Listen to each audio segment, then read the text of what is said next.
There was movement on some issues by the Players Association, and that was appreciated. There was movement by us on some issues, but we're still far apart. And hopefully, there will have been some momentum from today's session that we can build off of to hopefully bring this process to a successful conclusion. I think it's frustrating for everybody and disappointing for everybody that it's taken this long and that we're still far apart, but we're going to stay at it. Did you see it as movement on the financial side of things from their proposal? Well, you have to put that in context. We made what was our best offer, particularly on the economics, in order to save an 82-game season. That offer was summarily rejected. We haven't taken it off the table yet, although I have a number of owners who suggest that I should have and that I still should.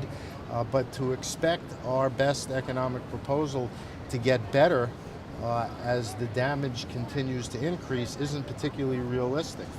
From an economic standpoint, we've given what we have to give. It was our best offer.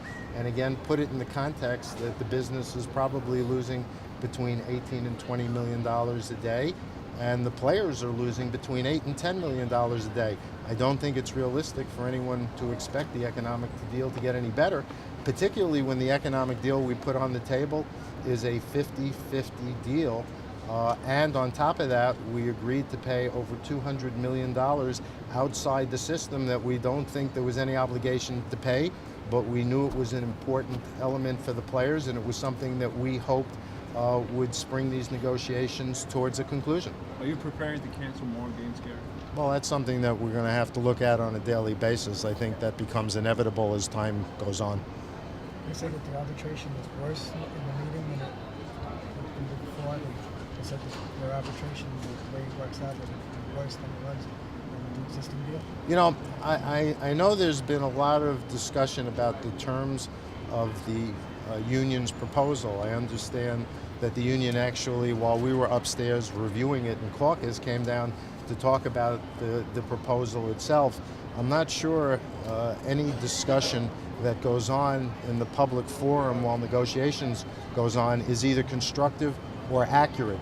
There seems to be a lot of spinning and gamesmanship going on for your benefit, and I don't think that that's going to help us get to where we have to go. So I'm not going to weigh in on the specifics any more than I absolutely have to respond to some of the inaccuracies. In general terms, did the union move closer to you on economic issues? Well, there was, and I said at the beginning, there was movement on both sides. We moved on a number of things as well. But again, the union has had our best economic proposal, and that was in the context of playing an 82-game season. That proposal was summarily rejected, and any expectation that the offer is going to get better as time goes on is not realistic. When Don says the sides are unpredictable, I'm not going to get into the specifics. They have our best economic offer, and to say that we're X or Y apart doesn't advance the cause. There are also, besides the economics, other issues that separate us that we don't seem to have agreement on, and quite frankly, we have proposed a long-term agreement that we think is fair and balanced. Assuming we can dig our collective way out of the hole that we're digging ourselves into, we expect that the players would make under the 7-year term that we proposed between 12 and 14 billion dollars. We're having a tough time understanding why what we've proposed and what we've proposed previously hasn't been accepted and why we're not playing. You say you pretty much your best offers on the table. Does that mean you just wait for the PA to come next with something different? Well, they're going to evaluate where they are, and they said they would get back to us on Friday. And as I've said, I hope that today was the springboard for continuing momentum in a process that we hope to bring to a positive resolution as quickly as possible.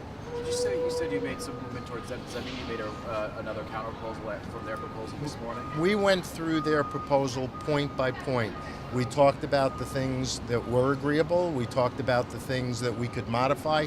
We talked about the things that we had no more room to move on, and explained our position on each of those elements.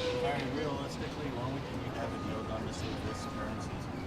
Well, you can go look at the timetable from other leagues and other seasons to do it. I'm not focused on right now anything other than trying to make a deal. And once we make a deal, we'll see what we can do with the schedule. Would you have gone to January and February previously? We have, but again, I'm not focused on that. I'd like to have a deal yesterday. Gary, you're well aware the players are Don has characterized it as your lockout, and as a result, in year one, there's an expectation. That's really not a constructive characterization. If there's a work stoppage, at minimum, both sides are responsible for not coming to a deal. To suggest that this is somehow our doing and the union has no culpability is I think he's playing with you.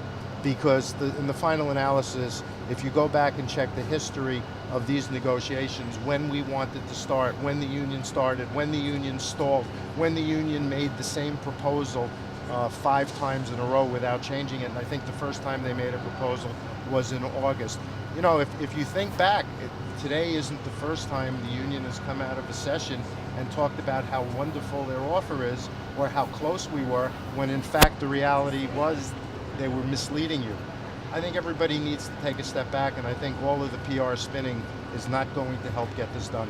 Don said you were $182 million Don can say whatever he wants. I'm not going to negotiate publicly. The context of that comment is there's an expectation that the owner should bear more costs of the losses certainly in year one. Is that realistic? That would certainly be an unrealistic expectation, to say the least. Gary, would you say, that you're closer to a deal today than you were maybe 6-8 weeks ago when this process really started? I don't know that I can answer that question. We made a proposal to save an 82-game season, and frankly, we're all mystified as to why we're not playing in light of that offer, and in light of the fact that the players are losing as a group between $8 and $10 million a day. We could have been playing, we could have been continuing the momentum this game had on an offer and an agreement that was long-term and fair. So there's a lot about this process that one could scratch their head about. Would there be a benefit Kraft is taking its money into minor hockey, and Molson Coors has been outspoken. How are your sponsors dealing with this? What pressure are you under from them? Our sponsors are doing what they need to do to run their businesses in the short term. Our sponsors have been extremely supportive. We are unhappy as it relates to all of our business partners that we're going through this.